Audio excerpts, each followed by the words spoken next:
langsung on lagi. Bosen bikin super kartu. Waktunya super. Super. Meleknya jreng, yuk langsung on lagi. Super. Meleknya jreng, langsung on lagi.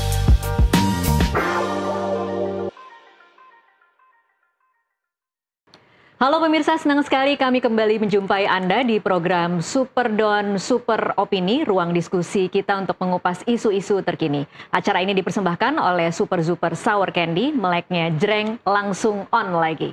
Saya Tasya Lutmila. Dan saya Don Bosco Sulamun. Iya, dan kali ini kita akan membahas soal kasus yang menguji batas antara kebebasan berpendapat dan juga pencemaran nama baik. Dalam demokrasi... Batas antara sabar dan tidak sabar. Benar, sabar dan tidak sabar. Lanjut. Oke. Dan pemirsa, dalam demokrasi yang sehat, setiap warga negara itu sebenarnya seharusnya berhak menyampaikan pendapat dan kritik.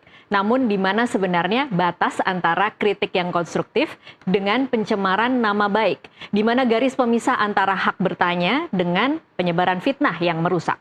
Pertanyaan inilah yang kembali menggema dan memecah keheningan ruang publik kita. Kasus lama tentang ijazah Presiden Joko Widodo yang sempat memanas kini mencuat kembali dengan wajah dan dinamika yang baru. Dan kali ini bukan sekedar perdebatan di media sosial, melainkan di ranah hukum dengan ditetapkannya salah satu pihak sebagai tersangka. Nah, kalau Bang Don sendiri, kita kebijakan editorial kita memotret kasus ijazah palsu Jokowi yang kemudian akhirnya kemarin teman-teman 8 orang itu kemudian ditetapkan sebagai tersangka. Bagaimana kita melihatnya? Begini, kita mengamati kecenderungan dan aspirasi di publik. Ini perseteruan dan polemiknya begitu panjang, melelahkan dan bahkan meletihkan. Untuk beberapa orang ini dianggap, ini kok kayak kita itu melecehkan kecerdasan publik. Tetapi begitu masuk ke tingkat kepolisian sekarang sudah menetapkan tersangkanya, itu kita melihat ini ada langkah maju untuk menjawab pertanyaan supaya kemudian orang tahu persis bagaimana duduk perkara yang sebenarnya dari polemik yang begitu panjang dan meletihkan.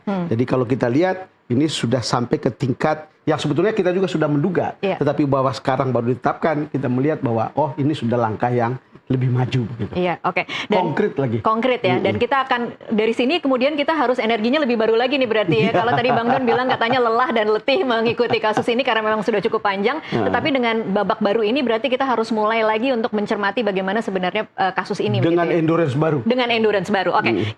Saya akan langsung perkenalkan narasumber yang sudah hadir di studio. Ada Roy Suryo, tersangka kasus ijazah Jokowi. Halo Mas Roy Suryo. Iya, halo juga Mbak Tasya. Mas Roy. Selamat siang juga Bang Don. Terima kasih. Iya, lama banget dengan Bang Don, senior saya ini. Iya, terima kasih sudah hadir di studio kami. Sama-sama, terima kasih sudah diundang. Dan juga bergabung melalui sambungan Zoom ada Ito Sumardi, mantan Kabar Eskrim. Selamat bergabung Pak Ito. Ya, selamat bergabung Mbak Jenderal Ito sudah lama juga tidak ketemu. Pak Ito. Luar biasa Jenderal Ito sudah bisa Terima hadir. kasih untuk waktunya bersama kami di Super Don Super Opini. Mungkin saya ke Mas Roy dulu terlebih dahulu. Mas Roy, kemarin kan kalau setelah ditetapkan sebagai tersangka, reaksi Anda senyum saja. Di sini nggak boleh senyum aja, tapi harus menjelaskan. Tidak boleh apa sebetulnya yang ada di balik senyuman Anda sih? Baik. Jadi sebenarnya saya memang seperti tadi Bang Don bilang ya, sudah menduga lama. Bahkan sebenarnya saya sangat dengar banget ya sampai ada orang bilang wah A1 itu seminggu sebelumnya. Jadi hari ketika saya akan berangkat ke Sydney. Kan sebelumnya kan saya kan kemarin berangkat ke Sydney 3 hari dan itu membongkar kasus yang lain. Itu nanti ya di segmen 2 ya. Nanti segmen 2 ya. Artinya saya membongkar dan saya sudah dengar itu sebelumnya, bahkan sudah banyak yang bilang oh nanti akan dicekal di bandara atau akan ditangkap Interpol di sana. Oh jadi sudah terdengar ada tanda-tanda bahwa akan ditetapkan. Makanya saya juga bersiap ya. Alhamdulillahnya santai aja di sana, kok lancar semuanya sampai dapat data-data yang sangat krusial. Ini petualangan yang sudah sangat lama untuk orang seperti saya sebagai jurnalis. Rasanya itu kayak didaur ulang. Iya, berkali-kali kan capek diskusi di sini, ada di Prime, ada di Merah Putih. Anda merasa nggak bahwa itu meletihkan publik juga dengan cara begini? Gini, meletihkan dan tidak itu sebenarnya tergantung bagaimana kita meletakkan daya nalar dan daya sabar tadi. Iya. Ya gitu. Kalau nalar sebenarnya dari awal tuh nggak perlu panjang. Karena tinggal tunjukin saja ijazahnya selesai. Udah dari awal. Tapi kan masalahnya ada yang nggak mau menunjukkan ijazahnya dan itu di luar daya nalar. Orang sudah capek-capek sekolah, mana deh? Tetapi kan boleh juga tunjuknya tunggu di pengadilan aja. Enggak, ya kalau dia itu orang pribadi, silahkan. Tapi ini masalahnya pejabat publik. Pejabat publik yang seharusnya itu sudah dibudan. Kenapa sampai harus kita paksa ya, dalam tanda kutip kita paksa, sampai harus saya mendapatkan, dengan teman-teman mendapatkan putusan dari KIP ya, Komisi Informasi Pusat untuk bisa dapat salinannya ya gitu yang tadinya disangkal. Oh itu salah tuh yang diupload Roy Suryo adalah salah. Bahkan kemarin Bang Don dan Mbak Tasya dan juga pemirsa di Zuber Don ini sampai pada Pak Kapolda Metro Jaya ya Pak Irjen Asep pun sampai saya heran. Kenapa bisa beliau itu dapat laporan, dapat taruna dari anak buahnya itu adalah sampai mengatakan kami itu mengedit. Iya, kalau boleh saya kutip kata-katanya adalah melakukan edit serta manipulasi digital terhadap dokumen ijazah dengan metode analisis yang tidak ilmiah dan menyesatkan publik. Itulah yang lucu. Siapa yang mengedit? Tidak ada. Kalau mau disebut mengedit, justru orang pertama inilah yang namanya Dian Sandi Utama, kader PSI ini. Itu versi Mas Roy Suryo ya? Kalau Mas Roy memaknai kata-kata Kapolda kemarin, mengedit manipulasi digital, tidak dengan metode analisis yang ilmiah, ini sebenarnya yang mana sih sebenarnya? Jadi itu berusaha dikait-kaitkan supaya kami ini bertiga ya, kan ada ada dua klaster.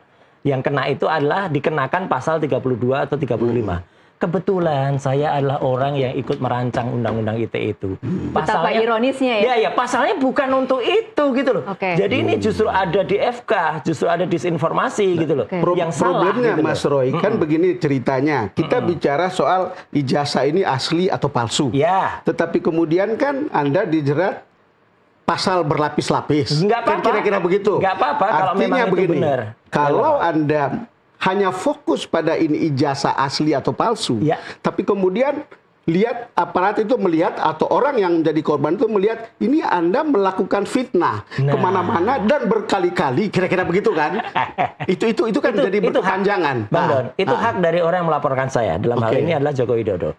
Kalau dia seperti senegarawannya seperti Yusuf Kala, yang ketika dihina oleh Sylvester Matutina, yang waktu sampai dengan sekarang Sylvester sudah terpidana dan belum ditahan, gitu melarikan diri. Nah, dia akan melaporkan saja dengan pasal 310 atau 311, clear. Karena itu adalah ada hubungannya dengan Pak Jokowi. Karena itu saya hormati Bang Don kalau itu. Tapi ketika kemudian dicari-cari sampai kemudian saya, Bang Resmon, kemudian Dr. Tifa dikira mengedit, apakah analisis semacam ini?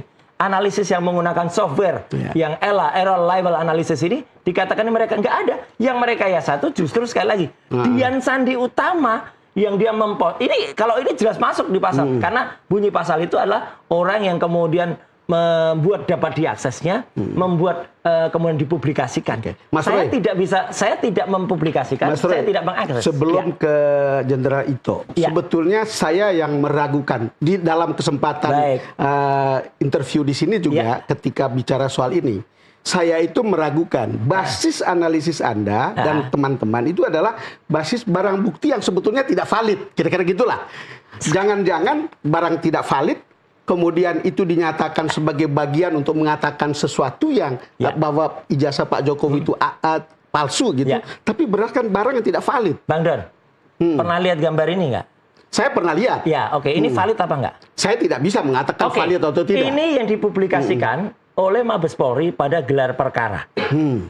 Jadi Mabes Polri mempublikasikan ini setelah kemudian kita menganalisis sebelumnya menganalisis punyanya Dian Sandi ini, ya. Kemudian Mabes Polri inilah yang kemudian kami analisis juga. Jadi artinya kalau yang punyanya Mabes Polri yang dipublikasikan itu kemudian kita analisis dengan 3 ijazah pembanding saja ini juga dikatakan tidak valid. Ya lucu kan? Artinya Mabes Polri yang mana? Kenapa saya harus tanya ini? Karena